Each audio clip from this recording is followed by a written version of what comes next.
그만 드시게요? 많이 먹었다. 저 식사가 입에 안 맞으세요? 죄송해요. 제가 솜씨가 없어서. 그게 아니라 며칠 전부터 입안이 헐고 따갑더니 이젠 밥을 넘기기도 힘드네. 어머, 어머니 입병 나신 거예요? 글쎄 잘 모르겠다. 이것도 항암 치료 받으면서 생긴 부작용인가? 사랑 선생님, 사랑 선생님. 다정한 고부의 등장이시네요. 근데 왜 이렇게 급하게 절 찾으세요? 저기 내 목소리 좀 이상하지 않우? 목소리가 좀 잠기셨네요. 거봐라. 사랑 선생님도 내 목소리가 이상하시다잖냐. 전 어머니께서 너무 예민하게 신경 쓰실까봐 괜찮다고 한 거죠. 근데요, 선생님. 저희 어머니께서 며칠 전부터 입안이 헐고 말라서 불편해 하시더니 이젠 식사도 잘 못 하시네요.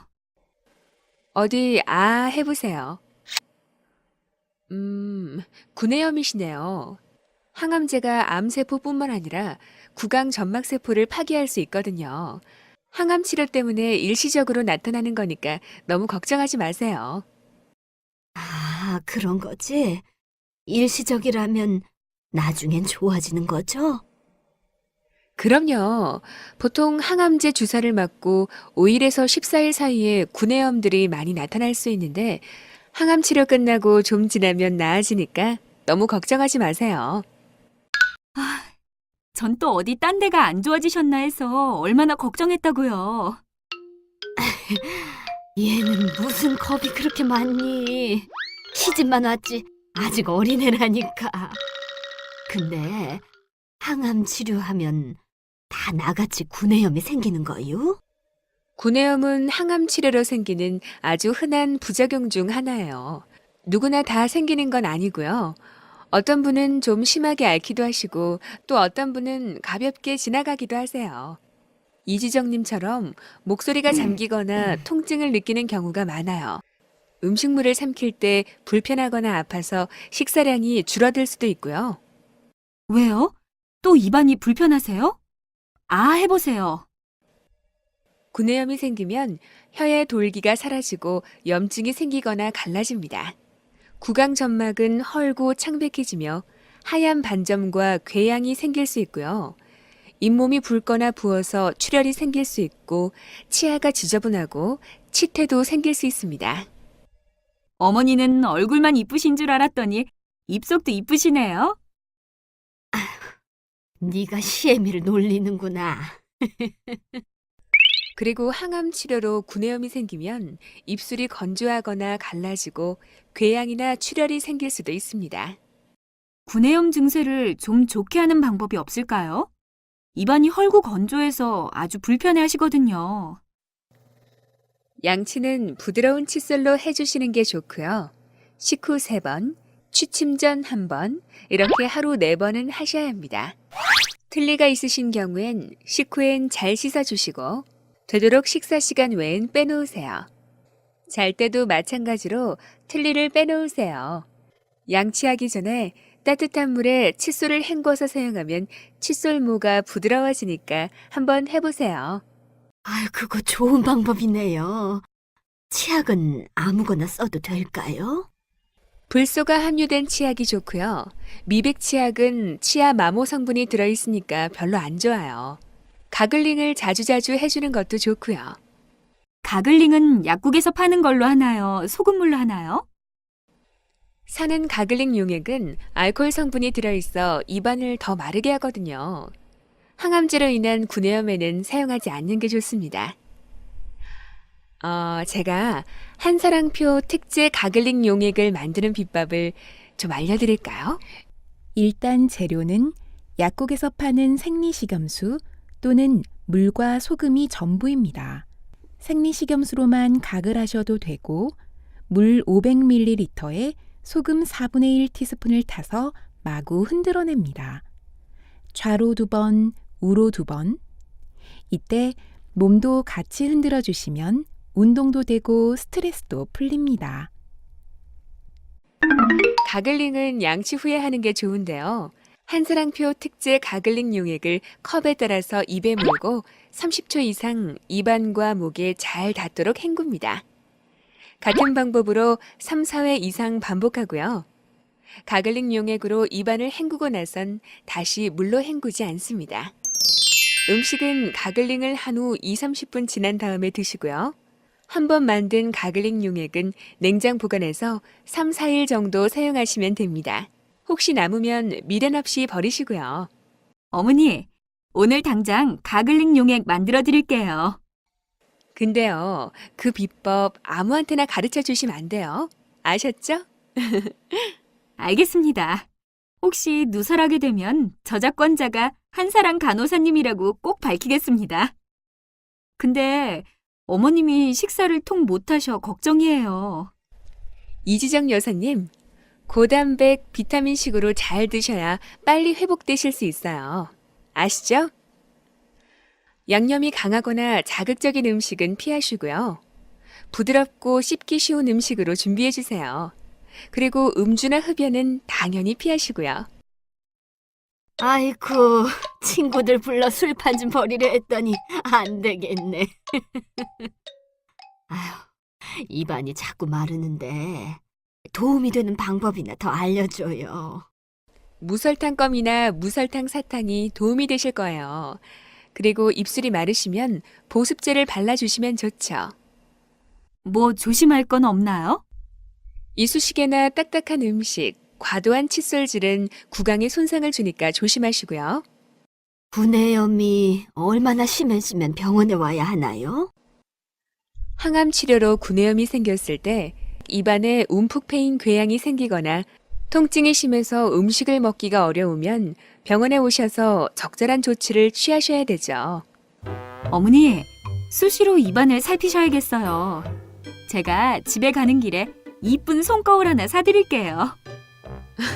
어머, 그럼 이지정님은 거울공주가 되시는 건가요? 아이고, 이 나이에 거울공주는 무슨... 거울 여왕이지. 맞아, 거울 여왕. 웃는 게 좋단 건 알지만 정말 웃을 일 없으시죠? 그런데 우린 의무적으로 웃어야 됩니다. 웃어야 암을 이길 수 있기 때문이죠. 잘 들어보세요. 웃으면 엔돌핀을 비롯해 여러 가지 호르몬이 분비되는데요. 그 호르몬들은 모르핀보다 통증 억제 효과가 좋답니다. 또 웃으면 백혈구와 함께 암세포를 죽이는 NK세포가 증가한답니다. 이제 아셨죠? 항암 치료를 하실 때 웃음은 선택이 아니라 필수입니다. 오늘도 크게 웃으세요.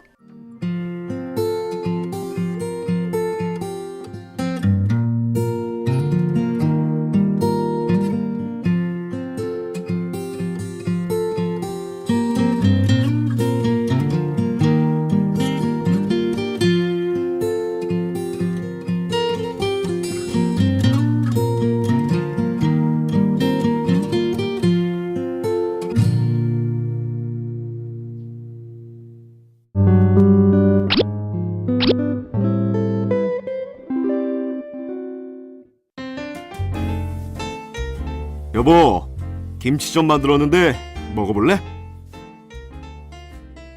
왜 그래? 아까 속 안 좋다더니 아직도야? 안 되겠어.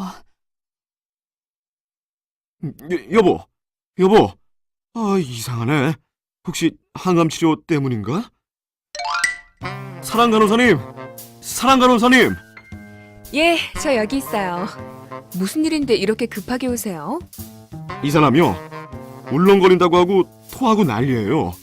이거 항암제 때문이죠? 그럴 수 있죠. 항암제는 구토를 조절하는 뇌중추와 위점막에 영향을 줄 수 있거든요. 그래서 속이 울렁거리거나 토할 수 있는데요. 이걸 오심과 구토라고 하죠. 아니, 항암 치료한 지 얼마 되지도 않았는데 벌써 이런 부작용이 나타나는 거예요? 예, 오심과 구토는 항암제 종류에 따라 개인차가 큰데요. 항암제 투여 즉시 또는 몇 시간 만에 나타날 수 있어요. 보통 항암제 투여가 끝나고 일주일이면 괜찮아지니까 너무 걱정 마세요. 그렇지만 지금 너무 힘들어요. 항암 치료 시작할 때 진토제 드렸잖아요. 진토제요? 아, 그거요? 약 먹는 거 안 좋다고 제가 못 먹게 했어요. 참을 수 있을 때까지 참아보라고요. 그러실 필요 없어요. 그건 구토나 울렁거림을 막아주는 약이에요. 처방해 드린 대로 꾸준히 드세요. 진토제를 드시면 위장 운동이 좋아져서 식사하시는데도 도움이 되는 거요. 그래서 저희가 울렁거리지 않더라도 예방적으로 드시라고 권해드리는 약이에요. 아휴, 그런 걸. 이는 정말. 나야 혹시 몸에 안 좋을까 봐 그랬지. 오심이나 구토가 있을 때 음식 조절은 어떻게 하는 게 좋을까요? 아주 잘 하셔야죠. 여보, 어제 선물 들어온 조기 구웠는데 밥 먹자. 이 시간에? 항암 치료 받을 시간도 얼마 안 남았는데. 일단 항암 주사를 맞기 한두 시간 전엔 적당량의 식사가 좋습니다. 많은 양의 식사는 피하는 것이 좋습니다. 닭튀김? 노! 오심과 구토가 심할 때는 기름진 음식이나 튀긴 음식, 짜고 매운 음식, 지나치게 단 음식을 피하는 게 도움이 되고요. 미숫가루? 예스. 그리고 미숫가루나 죽같이 담백한 음식은 아주 좋죠. 누룽지나 뻥튀기, 크래커같이 마른 음식이나 가벼운 차, 또 신선한 과일과 야채는 드시는 게 좋습니다. 물 말고는 아무것도 못 먹으면 어떡해요? 물 종류만 드실 수 있다면 꿀물이나 설탕물, 이온 음료를 드시는 게 좋고요. 항상 입안 구강 청결에 주의하셔야 하고요. 이 사람 보니까 정말 힘들어 보이던데요. 특별히 주의할 점들이 있으면 좀 일러주시죠. 여보, 밥 먹자마자 눕는 건 별로 안 좋을 것 같은데. 식사 후엔 편안한 자세로 휴식을 취하는 게 좋은데요. 똑바로 눕는 것보다 머리를 약간 높이는 것이 오심과 구토를 예방할 수 있습니다. 어쩔 수 없이 바로 누워야 할 경우엔 옆으로 눕는 게 좋습니다. 당신 생각나? 우리 결혼 20주년에 여행 갔던 거. 그럼 난생 처음 비행기 타고 해외여행 갔던 걸 어떻게 잊어? 당신 항암 치료 끝나고 기운 나면 우리 또 여행 가자. 그럴까? 눈을 감고 숨을 천천히 깊게 들이쉬면서 기분 좋았던 때를 떠올려 보는 것도 좋습니다. 난 드라마 볼 땐 좀 괜찮은 것도 같던데요. 텔레비전이나 책을 보시거나 음악을 들으시면서 주의를 전환하는 것도 오심이나 구토 증세에 도움이 되죠. 당신은 지나치게 생각이 많아서 더 심한 것 같아. 맞습니다. 긴장이나 불안은 오심과 구토를 더 심하게 할 수 있습니다.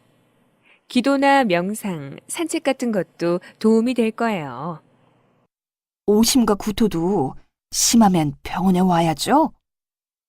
그럼요. 일단 처방받은 진토제를 복용했는데도 울렁거리고 구토가 심한 경우 병원에 오시거나 의료진과 상담이 필요합니다.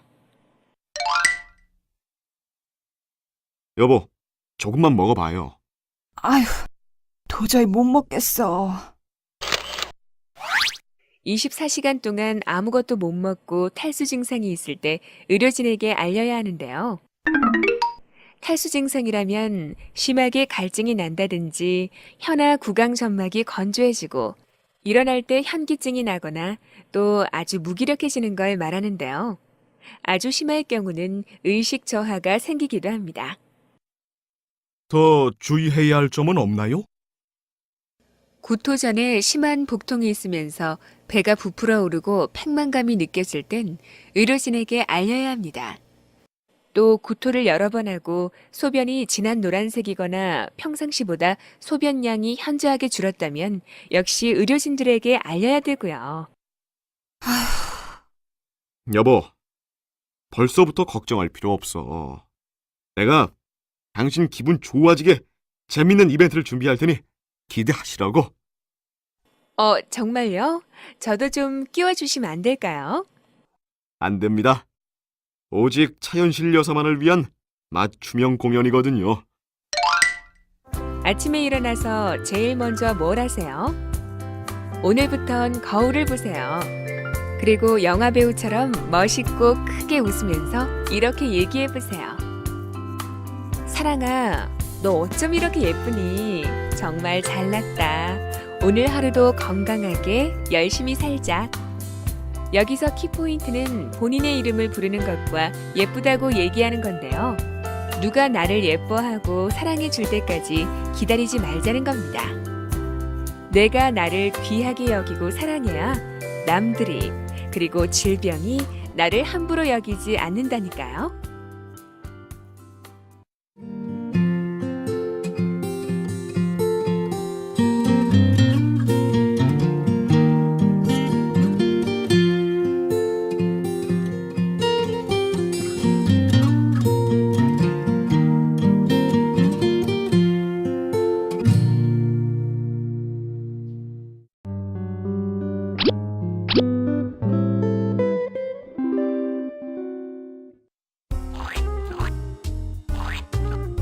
당신 뭐해?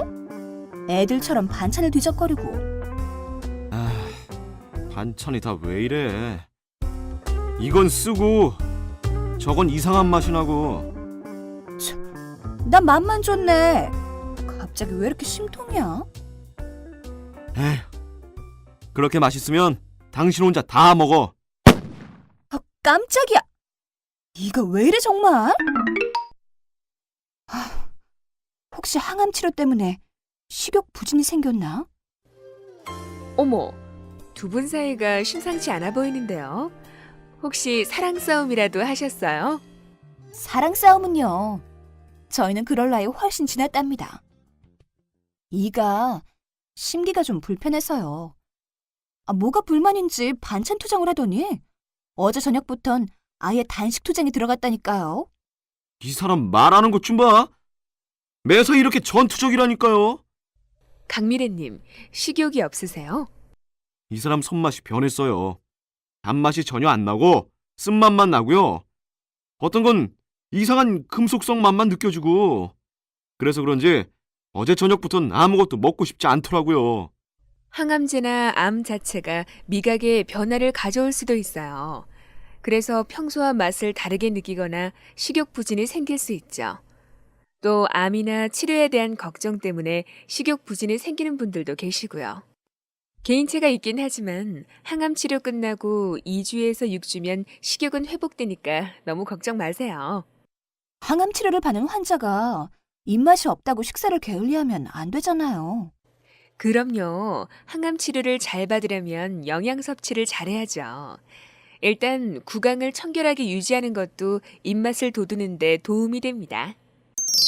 좋은 아침. 오, 냄새 좋네. 당신 좋아하는 된장찌개야. 자, 다 됐으니까 어서 앉으세요. 아침은 식욕이 가장 좋을 때거든요. 그러니까 아침 식사는 꼭 챙겨 드시고요. 여보, 물이 왜 없어?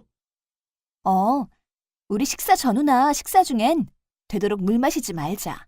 식사 중에 물을 많이 마시면 일찍 포만감이 느껴져서 식사를 충분히 할 수 없습니다. 되도록 식사 중엔 물을 안 마시는 게 좋습니다. 여보, 고구마 좀 쪘는데 출출하면 과일이랑 같이 먹어. 쉽게 손이 가는 곳에 음식을 두고 먹고 싶을 때마다 수시로 먹는 게 좋습니다. 또 식사 시간도 제한하지 말고 원하는 시간에 조금씩 자주 먹는 게 좋습니다. 우리 동네에 이렇게 좋은 산책 코스가 있었네. 그러게 말이야. 나도 처음 와봐. 식욕을 자극하기 위해서 식전에 가벼운 산책이나 운동을 하는 것도 아주 좋고요. 식욕 촉진제를 먹는 건 어떨까요? 의료진들이 필요하면 식욕 촉진제를 처방하기도 하는데요. 음식으로 식욕을 돋구는 게 더 좋죠. 쓴맛을 감소시키기 위해선 무가당 껌이나 사탕, 새콤한 레몬 주스가 도움이 되고요. 신선한 채소나 과일이 식욕을 좋게 하거든요. 직접 먹는 것도 좋고요. 조리할 때 과즙이나 드레싱을 이용해도 입맛을 살리죠. 그리고 다양한 양념을 조금씩 사용하는 것도 식욕 자극에 좋고요. 혹시 피해야 할 음식은 없나요? 글쎄요, 탄산음료는 가스가 생기니까 피하는 게 좋고요. 질환에 따라서 발효식품이 안 좋을 수 있는데요. 그건 직접 상담할 때 문의를 하시는 게 좋겠네요. 혹시 식욕 부진도 심하면 병원에 와야 하나요? 그럼요. 도저히 못 먹겠어. 식욕 부진으로 24시간 동안 음식물을 거의 먹지 못하는 경우 의료진과 상담이 필요합니다. 체중이 왜 이렇게 줄었어? 식욕 부진과 함께 체중이 빠르게 감소하면 의료진에게 알려야 하는데요. 일주일에 2에서 3kg 정도 빠지면 알려주셔야 합니다. 아까도 말씀드렸지만 너무 걱정이 많아도 식욕이 없으니까요. 느긋하게 기분 좋은 생각들을 많이 하세요. 이가 평소에 먹는 걸 그렇게 좋아했는데 너무 속상해요. 여보, 오늘 내가 아주 맛있는 거 만들어줄게. 알았어. 산책도 하고 기분 좋은 생각도 하고 노력해볼게. 아유, 부러워라. 이분들이 또 노처녀 울리시네. 오늘은 한사랑표 복식 호흡을 전격 공개하려고요.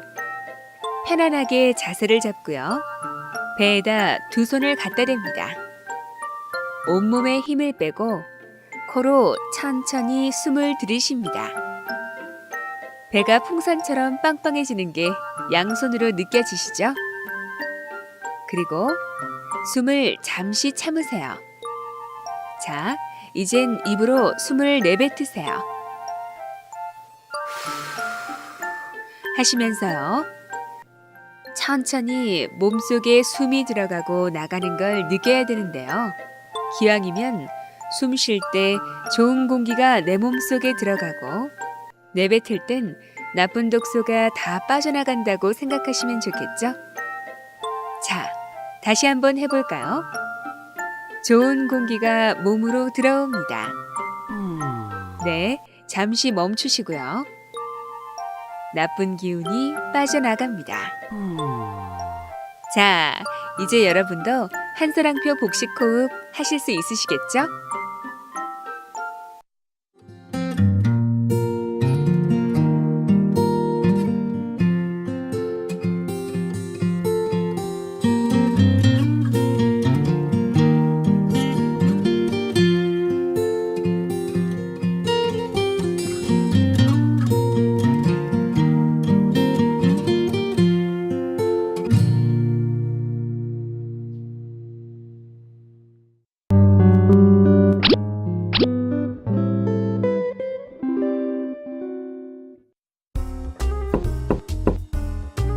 여보, 아직도야? 잠깐만. 나 너무 급하단 말이야. 아직 소식 없으면 그냥 나오면 안 돼? 잠깐만. 여보, 제발. 알았다니까. 근데 당신 요즘 왜 그래? 잠깐만. 혹시 변비도 항암제 부작용인가? 아니, 브래드 피트의 환생이라는 강미래 씨 표정이 왜 이래요? 이가 며칠째 변비거든요. 원래 6회, 상쾌, 통쾌를 이가 자랑했었는데 요즘 좀 이상해졌다니까요. 정말 요즘 화장실 가는 게 너무 힘들어요. 항암제 때문에 장운동과 관련된 신경 자극이 줄어서 변비가 생길 수도 있고요. 변비가 항암제 때문이라고요?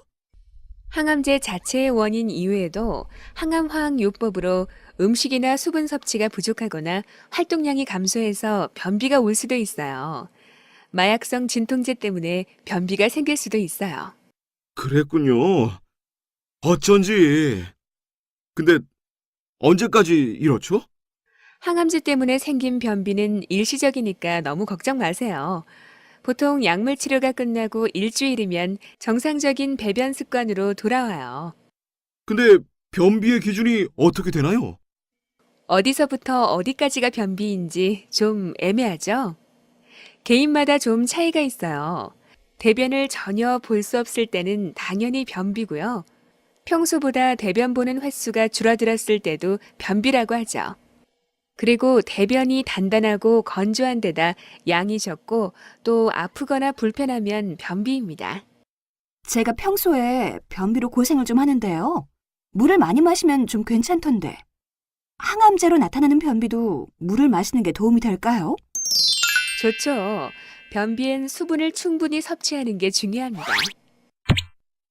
좋은 아침. 아침에 일어나서 찬물을 마시면 장 운동이 활발해져서 변비에 도움이 됩니다. 자, 과일. 당신을 위해 준비했어. 과일이나 야채, 견과류 같이 섬유질이 풍부한 음식을 섭취하는 게 좋은데요. 주변에서 흔히 구할 수 있는 고구마와 감자, 섬유질 음료, 과일 주스와 같은 음식이 변비에 도움이 되는 음식들이랍니다. 여보, 내 포즈 어때? 올림픽에 맨손 체조 부문도 있으면 나가는 건데. 올림픽 나가면 당신은 스타 될 텐데. 얼굴과 몸매가 받쳐주잖아. 매일 적당한 활동과 운동을 하는 게 변비에 좋습니다.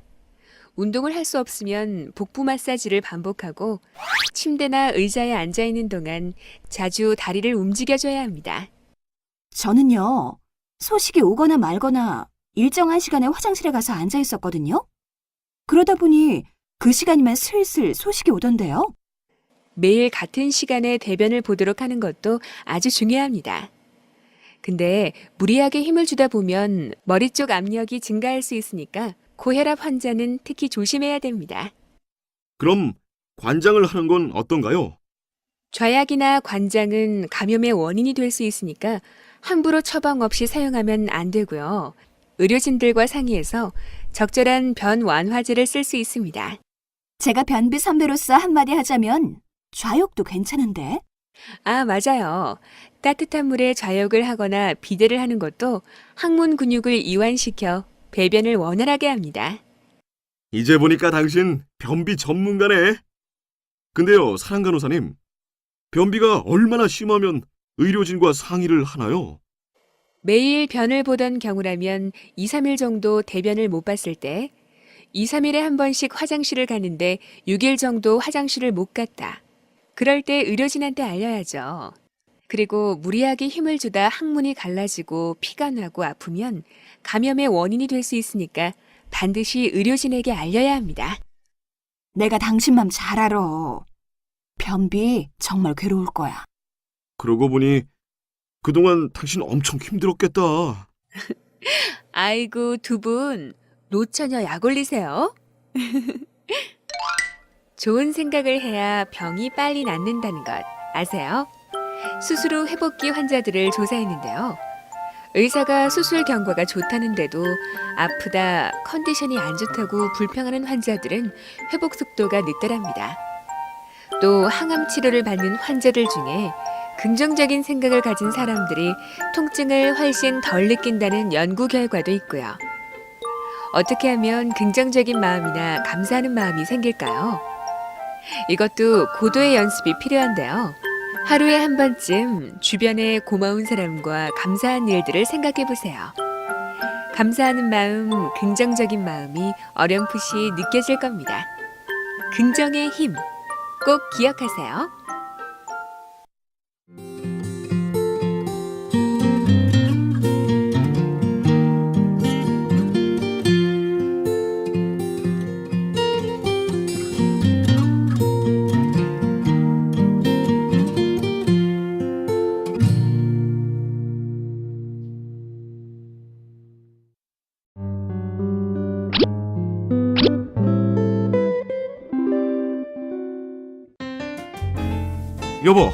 여보, 당신 이 기사 봤어?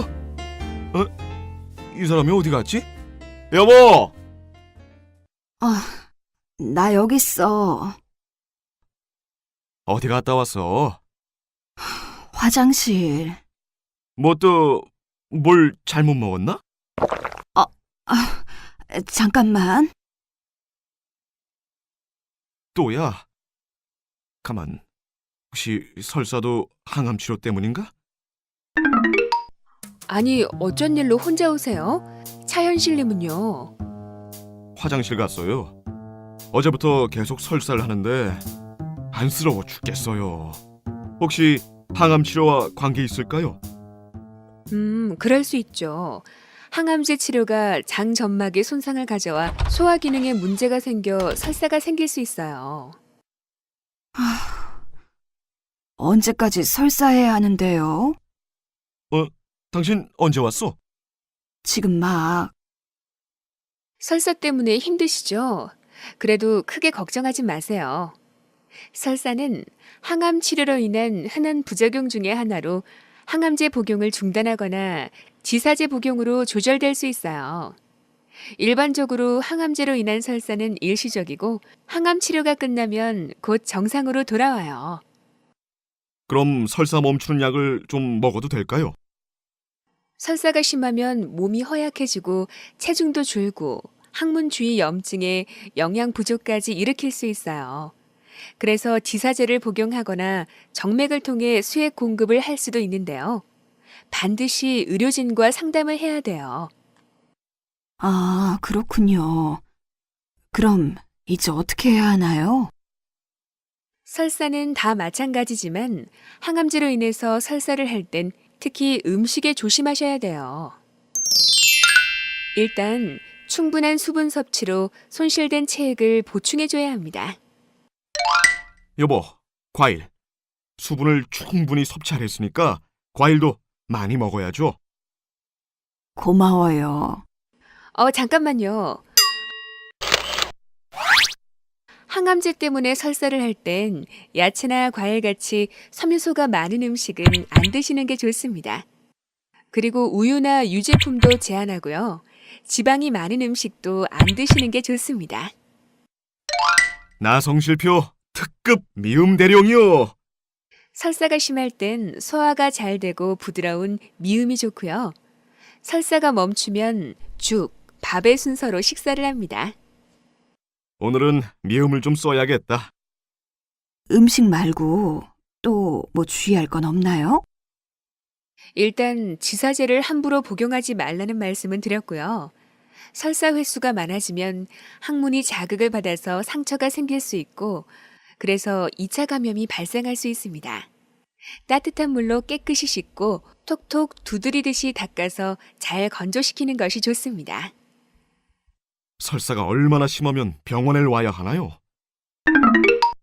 아휴, 기운 없다. 체온 좀 재자.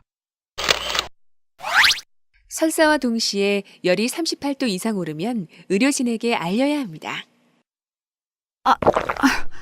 잠깐만. 대변이 나오는 것을 참지 못할 때, 그리고 대변에 피가 섞여 있을 때는 의료진에게 알려야 하고요. 소변색이 짙고 소변량이 현저하게 줄어들면서 현기증이 있을 때도 지체 없이 의료진에게 알려야 합니다. 또 24시간 이상 설사가 지속되거나 하루 4, 5회 이상 설사하는 경우, 지사제를 복용해도 설사가 멈추지 않거나 복통이 심한 경우에도 의료진과 상의해야 합니다. 여보, 열도 좀 나지 않았어? 배도 아팠나? 혹시 혈변은 아니었어? 글쎄. 열이 났었나? 배는 좀 아팠는데. 자, 이제 걱정 마시고요. 의사 선생님이 지사제 처방해 주시면 받아가시고요. 우리 그러자. 내가 집에 가면 인터넷에서 미음 맛있게 끓이는 법 배워서 만들어줄게. 아유, 유난 좀 떨지 마요. 사랑 간호사님 흉보세요. 아유, 아니에요. 이럴 때 마음껏 호강하세요. 여러분, 혹시 어떤 꿈을 가지고 계세요? 몸이 괴로워 죽겠는데 꿈은 무슨 꿈이냐고 화내시지 마시고요. 항암 치료가 끝나면 뭘 하고 싶은지 생각해 보세요. 예쁜 신발을 사 신고 영화를 보러 가야겠다. 가족들과 온천 여행을 가겠다. 혹은 등산을 가겠다. 현실 가능한 꿈과 계획을 세우고 그 꿈이 실현되는 날을 상상해 보세요. 기분이 훨씬 좋아질 겁니다. 암세포도 힘이 좀 약해지지 않을까요? 그리고 여러분의 그 꿈도 꼭 이루어질 겁니다. 아시잖아요. 생각대로 이루어진다는 거.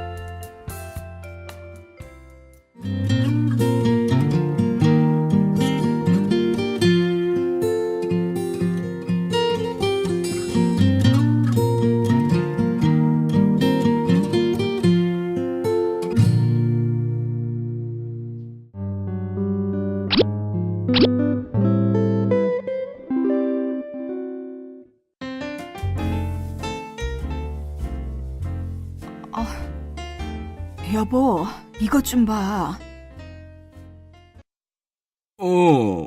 머리카락이 빠지기 시작하네. 항암 치료하면 다 그렇잖아. 그게 아니라 좀 이상해. 얼마 전부터 두피가 아프고 가렵고 그러더라고. 그러더니 머리카락이 빠지는 거야. 두피가 아프고 가려웠다고? 왜 그러지? 차현실님 어서 오세요. 이 사람이 머리카락이 한 움큼씩 빠지는 거 있죠? 약물마다 차이가 있긴 하지만 탈모는 아주 흔한 항암 치료 부작용이에요. 모낭세포는 암세포처럼 분화와 성장이 빠르기 때문에 쉽게 항암제 영향을 받거든요. 근데요, 제가 머리카락이 빠지기 며칠 전부터 두피가 아프면서 가려웠거든요. 혹시 뭐 다른 데 문제가 생긴 건 아닌가 싶어서요. 탈모 전에 두피가 아프거나 가려울 수 있어요. 약물에 따라 듬성듬성 빠지기도 하고 성그러지기도 하고 또 전부 빠지기도 하고 증세가 다 달라요. 어떤 분은 두통을 호소하기도 하고요. 그리고요, 탈모는 머리카락뿐만 아니라 얼굴이나 신체의 다른 부분에 나타날 수도 있답니다. 그럼 언제부터 머리카락이 다시 날까요? 탈모는 보통 항암제 투여하고 2주에서 3주 안에 시작되는데 모든 치료가 끝난 후 6주에서 8주 뒤쯤 머리카락이 다시 나니까 너무 걱정 마세요. 아, 그리고 머리카락이 다시 날 땐 그 전과 색깔이나 굵기가 다를 수도 있어요. 탈모가 생기면 어떻게 해줘야 할까요? 머리카락을 조심스럽게 다뤄야 해요. 머리를 너무 자주 감지 않는 게 좋은데요. 머리를 자주 감으면 두피에 자극이 되므로 일주일에 2-3번 이내로 감는 것이 적당합니다. 여보, 아직 멀었어? 잠깐만, 한 번만 더 헹구고. 그리고 순한 샴푸를 사용하고요. 충분히 헹구어내는 것이 중요합니다. 여보, 발 아프겠다. 여기 드라이어로 빨리 말리자. 드라이어는 머리카락이 안 좋아. 그냥 수건으로 말릴래. 맞습니다. 머리를 감고는 수건으로 잘 두드려 말리는 게 좋습니다. 드라이어나 헤어롤, 고데기는 사용하지 않는 게 좋습니다. 여보, 기분 전환도 할 겸 내일 펌어나 하러 갈까? 어이구, 참 철없는 남편이라니까. 항암 치료를 받는 동안은 펌어나 염색약은 피하는 게 좋고요. 스프레이나 젤 같은 것도 사용하지 않는 게 좋습니다. 드라마에 보면 탈모된 분들이 모자나 스카프를 쓰시던데요. 보기 흉해서 그러시는 거죠? 물론 그런 것도 있지만요. 탈모된 두피가 오랫동안 햇빛에 노출되지 않게 두건이나 모자, 가발을 써서 피부를 보호하는 거죠. 탈모도 심해지면 의료진한테 알려야 하나요? 굳이 안 그러셔도 됩니다. 근데 탈모가 진행되면서 화가 나거나 우울해질 수 있거든요. 그럴 땐 의료진과 상의를 하시면 좋죠. 탈모가 될 것 같으면 미리 머리를 짧게 잘라서 손질도 편하게 하고 심리적인 스트레스를 줄이는 것도 한 방법이죠. 여보, 집에 가는 길에 미용실에 들르자. 안 그래도 당신은 숏커트가 잘 어울려. 내가 당신 그 헤어스타일에 반했잖아. 그리고 백화점에 들러서 스카프랑 모자도 몇 개 사자. 아휴, 그런 거 집에 많아. 에헤, 당신 같은 패션 리더가 무슨 소리야. 스카프랑 모자랑 옷에 맞춰서 여러 개 있어야지. 내가 못 살아. 아유, 못 이기는 척하고 사세요. 미리미리 잘 맞는 가발이나 모자, 스카프를 준비해두면 심리적으로 훨씬 편하세요. 탈모 전 미리 착용하여 적응해두면 훨씬 더 수월하게 익숙해질 수도 있고요. 한사람 간호사님 이야기 잘 들었지? 빨리 가자. 저기, 잠깐만요. 그래도 치료는 받고 가셔야죠. 혹시 어떤 취미를 갖고 계세요? 취미는 뭐 하시는 분들 많으실 겁니다. 우리 모두 별다른 취미도 없이 살고 있는 게 사실인데요. 취미는 스트레스를 줄여주고 우울 증세를 좋게 하고 면역 체계를 증가시킨다고 합니다. 무엇보다 취미가 있다면 사는 게 즐겁겠죠? 자, 지금부터 내가 뭘 좋아하는지 취미를 좀 개발해 보시는 건 어떨까요? 노래 부르기도 좋고 허브차 마시기도 좋고 산책도 좋고 한번 생각해 보세요. 나도 몰랐던 내 취미 한번 발견해 보시죠.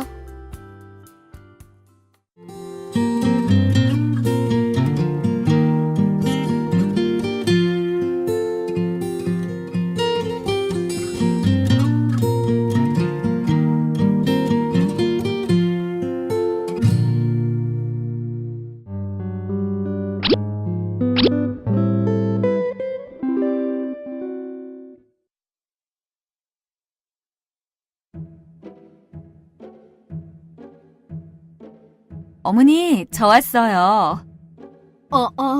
그래. 일찍 왔네. 어머니, 무슨 일이 있으세요? 아유, 무슨 일은. 얼른 씻어라. 잠깐만요. 왜요? 어디 불편하신 거예요? 헉! 어머니, 손바닥이 왜 이래요? 아유, 그게 나도 모르겠다. 왜 이러는지 얼굴색도 어둡고. 아, 정말 이런 건 말씀을 하셔야죠. 항암 치료 부작용일지도 모르는데. 어머니, 빨리 오세요. 사랑 간호사님, 저희 어머님 피부가 이상해요. 여기 손바닥 좀 보세요. 발바닥도 이렇게 까맣게 변했고요. 얼굴 피부도 검어지신 것 같아요. 예, 너무 걱정 마세요. 항암제에 따라서 피부를 이렇게 검게 만드는 경우가 있어요. 특히 손톱이나 구강점막, 손바닥이나 발바닥 혈관을 덮고 있는 피부가 검게 변할 수 있는데요. 항암 치료가 끝나면 없어지는 경우가 대부분이에요. 그럼 어떻게 해야 되나요? 피부 착색은 항암 치료 결과에 직접적인 영향을 주는 부작용은 아니에요. 만약 피부 착색이 될 수 있는 항암제 치료를 받는 경우라면 생활하면서 조금씩만 조심하면 되는데요. 일단은 직사광선을 피하는 게 좋습니다. 어머니, 자외선 차단제 바르셔야죠. 또 피부 착색을 예방하기 위해선 외출할 때 반드시 자외선 차단 지수가 높은 차단제를 발라야 됩니다.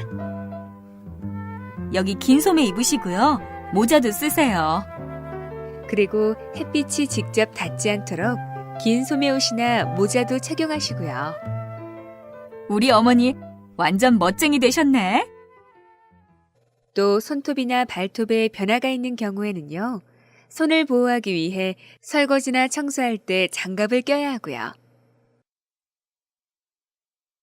어떤 환자들은 두드러기처럼 붉은 발진이 생기고 피부가 울퉁불퉁한데 그건 왜 그런가요?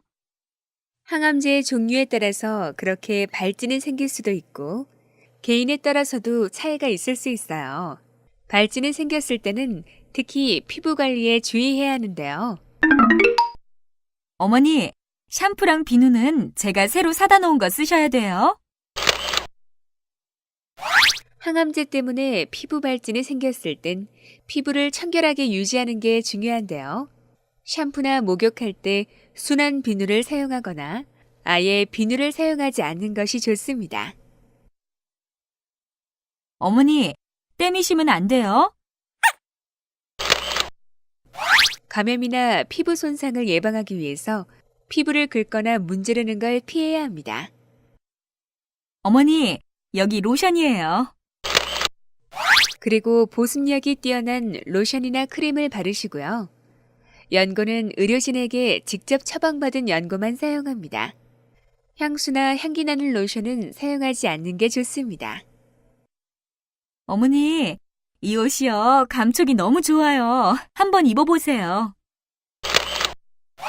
집안 실내 온도를 시원하게 유지하고 옷은 너무 꽉 끼는 건 피하고 면 종류의 느슨한 옷이 좋습니다. 특별히 의사 선생님과 상담해야 하는 경우는 없나요? 피부 발진이 생긴 데다 화끈거리고 가려우면 의사 선생님과 상의해서 약을 복용할 수 있습니다. 약을 먹었는데도 변화가 없다면 다시 말씀하시고요. 알겠습니다. 어머니, 헐렁한 옷이랑 챙 달린 모자랑 좀 사야겠어요. 아, 예. 내가 옷이랑 모자가 얼마나 많은데 또 그런 걸 사. 에이, 어머니 옷들은 다 지나치게 섹시하다니까요. 뭐? 섹시? 얘가 시애미한테 못하는 소리가 없어. 어떤 연구를 보니까요. 행복한 사람은 우울한 사람보다 9년 오래 산다고 하더라고요. 낙관적으로 행복하게 사는 것은 면역 체계를 강화하고 독감 같은 감염 질환의 위험을 낮춰주며 혈압을 떨어뜨리고 수명을 연장하는 데 기여한다고 합니다. 면역 체계가 좋아져야 우리가 암세포와 싸워서 이길 수 있는데요. 행복해지려면 노력하고 연습해야 합니다. 잘 먹고 잘 자고 좋아하는 사람들과 시간을 보내기 위해 노력해야 합니다. 또 무엇보다 중요한 자신을 격려하고 아껴야 한다는 사실 꼭 기억하십시오.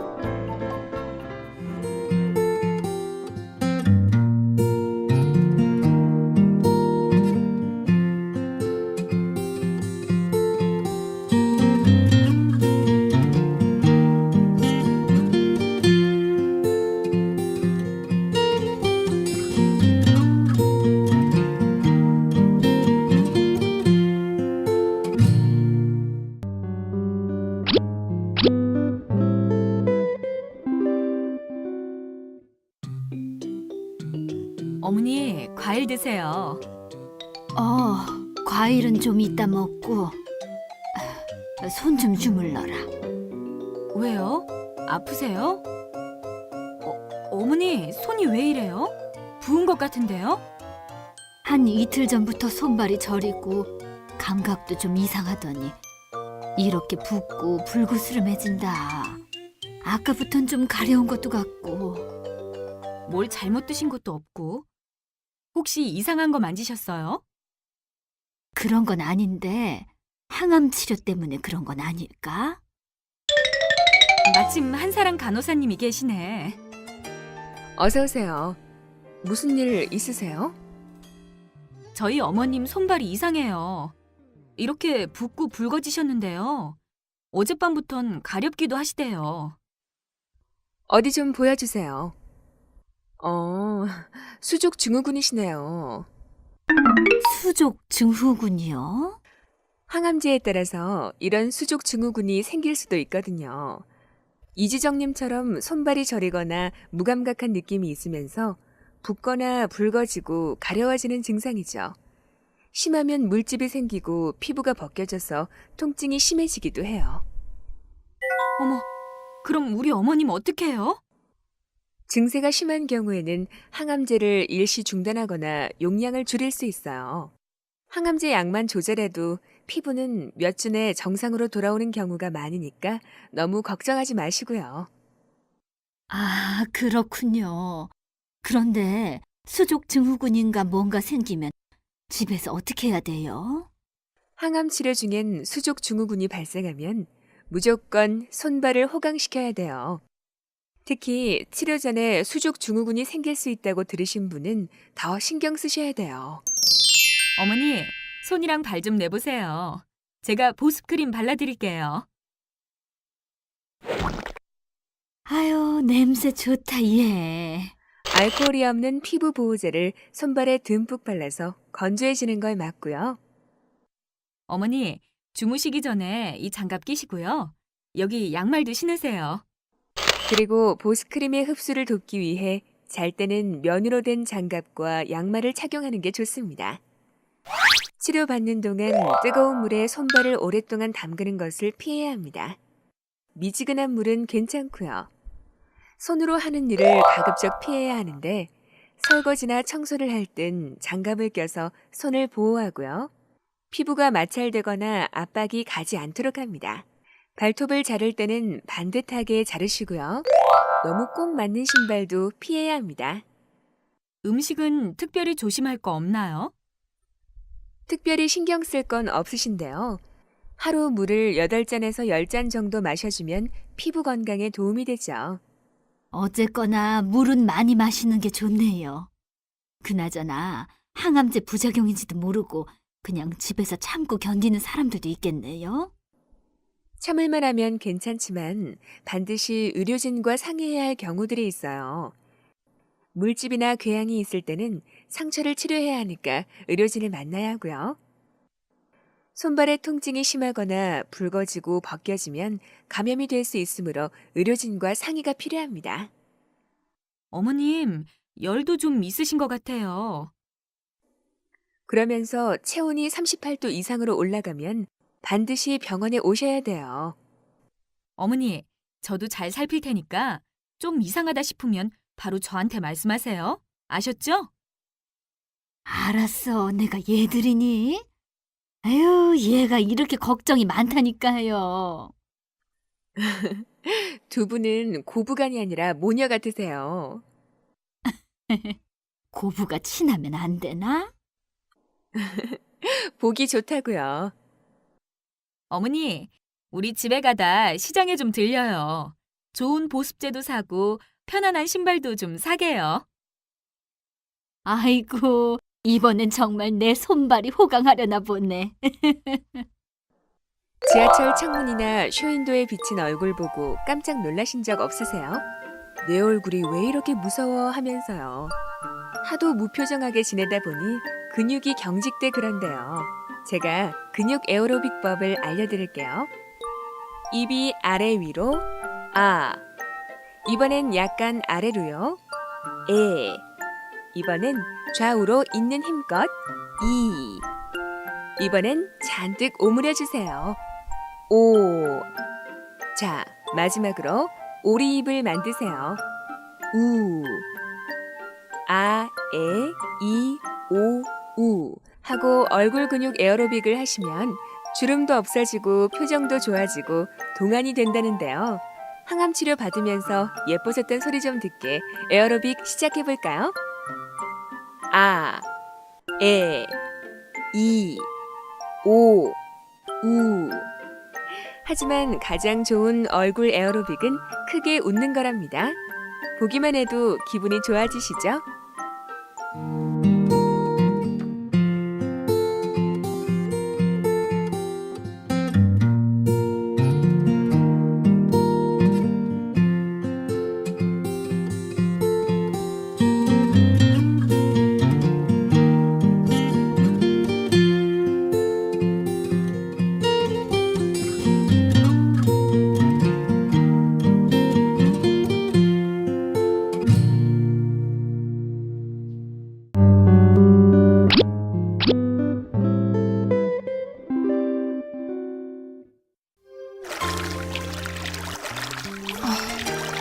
여보, 항암 치료하실 동안 부엉이는 소인에게 맡기시라니까요. 그게 아니라 나 감기 왔나 봐요. 어디? 정말 열 있네? 잠깐, 체온계가 어딨더라? 저기 싱크대 위쪽에요. 에? 38도가 넘었는데? 왜 큰애 중학교 때 세균 감염된 적 있잖아. 그때랑 비슷한 것 같아. 뭐, 감염? 두 분은 언제나 사이가 좋아 보이세요. 근데 피곤해 보이세요. 말도 마세요. 어제 이 사람 열이 40도까지 올라갔거든요. 어디 좀 보죠. 36.5도? 지금은 괜찮은데요. 제가 누굽니까? 해열제 먹이고 물수건으로 계속 몸을 닦아줬죠. 집사람이 애들한테 하던 걸 본 기억이 나더라고요. 열은 떨어져도 몸은 여전히 피곤하고 힘드네요. 백혈구 수치가 떨어져서 감염 증세가 나타나는 것 같은데요. 항암 치료 중에 그렇게 열이 오르면 바로 병원으로 오셔야 돼요. 잘못하면 폐혈증으로 큰일 날 수도 있거든요. 폐혈증이요? 예, 항암 치료 중에 감염에 대해 확실하게 알고 있어야 돼요. 백혈구는 세균 같은 외부 위험으로부터 우리 몸을 보호하는데요. 항암 치료를 하다 보면 백혈구가 감소할 수 있습니다. 백혈구가 감소되면 면역력이 떨어져 감염의 위험성이 증가합니다. 추워라. 감염이 되면 38도 이상의 고열이 나타나고 춥고 떨리고요. 심한 기침이나 가래, 또 목의 통증도 동반할 수 있습니다. 뭘 잘못 먹었나? 왜 이렇게 설사를 하지?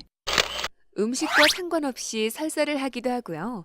소변을 볼 때 화끈한 열감이나 통증을 느끼는 분들도 계십니다.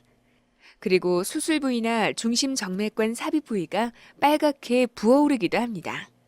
어머, 그럼 어떻게 되는 거예요? 아유, 일시적인 거니까 걱정하지 마세요. 항암제마다 다르긴 한데요. 치료 후 7일에서 14일 사이에 백혈구 수치가 가장 많이 떨어져서 감염의 위험성이 높은데요. 치료가 끝나고 3, 4주 되면 정상으로 회복돼요. 감염 증세가 나타나면 어떻게 해야 하나요? 청결이 중요한데요. 손을 자주 씻고 샤워도 자주 하고요. 식후와 취침 전에 양치질과 가글링을 잊지 마시고요. 대변을 본 후엔 손을 자주 씻고 항문 부위를 따뜻한 물로 깨끗이 닦는 게 좋습니다. 음식은 뭐 조심할 게 없을까요? 몇 가지만 조심하면 돼요. 아유, 회가 아주 싱싱하네. 생고기나 생선회 등 날 음식은 피하고 익힌 음식을 드시는 게 좋고요. 과일과 야채는 깨끗이 씻어서 껍질을 깎아서 드셔야 합니다. 과일 통조림이나 캔 음료 같이 멸균 처리된 것들은 드셔도 되고요. 우리 몽실이가 이쁜 짓 하네. 백혈구 수치가 낮을 때는 애완동물은 가까이 하지 않는 게 좋습니다. 꽃이나 화분같이 세균이나 곰팡이가 많은 물건도 가까이 두지 말고요. 가습기가 있다면 자주 청소를 해줘야 합니다. 여보, 이번 주말에 친구들 모임도 생각해봐야겠다. 맞아요. 백혈구 수치가 낮을 땐 너무 춥거나 사람이 많이 모이는 곳도 피하고요. 홍역 예방 접종을 한 사람, 또 감기나 수두같이 전염성 질병에 걸린 사람과도 가까이 하지 않는 게 좋습니다. 기침을 해서 그런지 목이 아픈데 어떻게 해야죠? 가글링을 자주 해주세요. 도움이 될 거예요. 혹시 병원에 꼭 와야 할 그럴 경우도 있겠죠?